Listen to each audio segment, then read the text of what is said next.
Hello friends, ఈరోజు నేను మీకు నేర్పించబోయేటువంటి డిష్ ఏంటా అని ఎదురు చూస్తున్నారా? చింతకాయల నెత్తల ఫ్రై. చింతకాయలు చాలా పుల్లగా బాగుంటాయి, చాలామందికి ఫేవరెట్.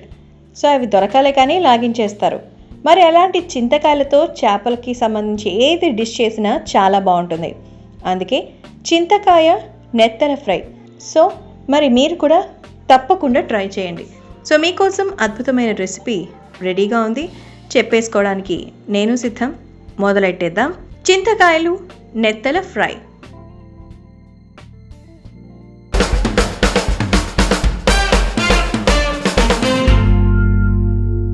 చింతకాయలు చూసారు కదా, పచ్చి చింతకాయలు. మీరు ఇవి సీజన్ ఉన్నప్పుడు తీసుకుని మంచిగా వీటిని పేస్ట్ చేసి ఫ్రీజర్లో పెట్టేసుకోండి. లేదంటే అలాగే ఫ్రీజర్లో పెట్టుకున్నా మీకు ఉంటాయి ఎక్కువ రోజులు. వీటిని శుభ్రంగా కడిగి పేస్ట్ చేసి పెట్టుకోవాలి. చూసారు కదా, శుభ్రం చేసుకున్న చిన్న చేపలు నెత్తలు. వీటికి మనం గ్రైండ్ చేసుకున్న చింతకాయల పేస్ట్, అలాగే ఆనియన్ పేస్ట్, పచ్చిమిరపకాయ ముక్కలు, పసుపు, అలాగే కారం 2 టేబుల్ స్పూన్లు వేసాను. రుచికి సరిపడా సాల్ట్ వేసి కలుపుకోవాలి. సో కారం మనం పులుపుకి తగినంత వేసుకోవాలి. పులుపుదనాన్ని తగ్గించడానికి కారం వేస్తేనే ఆ పులుపు కారం అనేది బ్యాలెన్స్ అయ్యి మనకి కర్రీ అనేది, అంటే మనం తినే ఫుడ్ అనేది మంచి టేస్ట్ వస్తుంది. చూసారు కదా, మసాలాలో బాగా ఊరిపోయింది.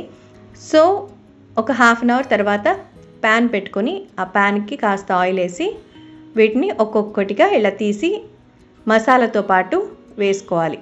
వీటిని ఊరికే గరిటతో కలపకూడదు, ఎందుకంటే మసాలా అనేది విడిపోతుంది, చేప ముక్క కూడా తునిగిపోతుంది. ఎందుకంటే ఇది చాలా డెలీషియస్ ఫిష్, తొందరగా విరిగిపోతుంది.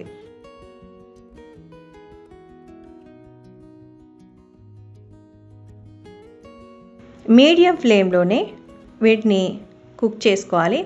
సో అన్నీ ఇలా వేసేసుకున్న తర్వాత బాగా ఫ్రై అవ్వాలి మీడియం ఫ్లేమ్లో.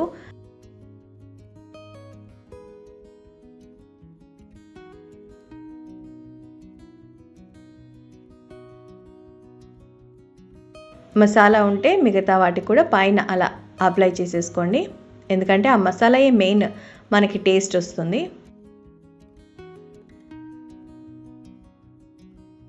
సో ఇలా వేగిన తర్వాత అవతల పక్కకి మనం టోస్ట్ చేసుకోవాలి. చూసారు కదా, వేగింది. ఇంకో పక్కకి మనం తిప్పుకుంటున్నాము. మనకు మాడినట్టు వస్తుంది. మాడినట్టు అంటే అది మాడిపోయిందని కాదు, రోస్టెడ్ అనమాట. సో ఆ రోస్టింగ్ టేస్ట్ కూడా చాలా బాగుంటుంది. సో అవసరమైతే కొద్దిగా ఆయిల్ వేసి అలా చిలకరించుకొని మీరు కాసేపు బాగా బాయిల్ అవ్వనివ్వండి. చూసారు కదా, కొద్దిగా మాడినట్టు అవుతుంది. ఇంకొక పక్కకి మనం తిప్పుకుంటున్నాము.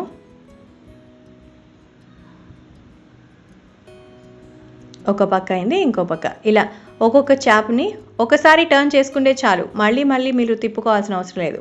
ఒక పక్క బాగా కాలిన తర్వాత ఇంకో పక్క ఆపోజిట్లో మనం టర్న్ చేసుకుంటే సరిపోతుంది. సో అయిపోయినవి మనం తీసేసుకుంటున్నాము. చూసారు కదా, మంచి గోల్డెన్ బ్రౌన్ కలర్ వచ్చేసింది. సో ఇవి వేగిపోయాయి, తీసేసుకుంటున్నాము. క్రిస్పీ, చట్పట, పుల్లగా, కారంగా, టేస్టీగా. చాలా సింపుల్ రెసిపీ, ఈజీగా అయిపోతుంది. మనకు మెయిన్ డిష్ చింతకాయలు ఉంటే చాలు, చేసేసుకోవచ్చు. సో చింతకాయల నెత్తల ఫ్రై రెడీ అయిపోయింది. మరి మీకు కూడా ఫిష్ ఫ్రైలో డిఫరెంట్గా టేస్ట్ చేయాలంటే ఈ చింతకాయల నెత్తల ఫ్రైని తప్పకుండా ట్రై చేయండి.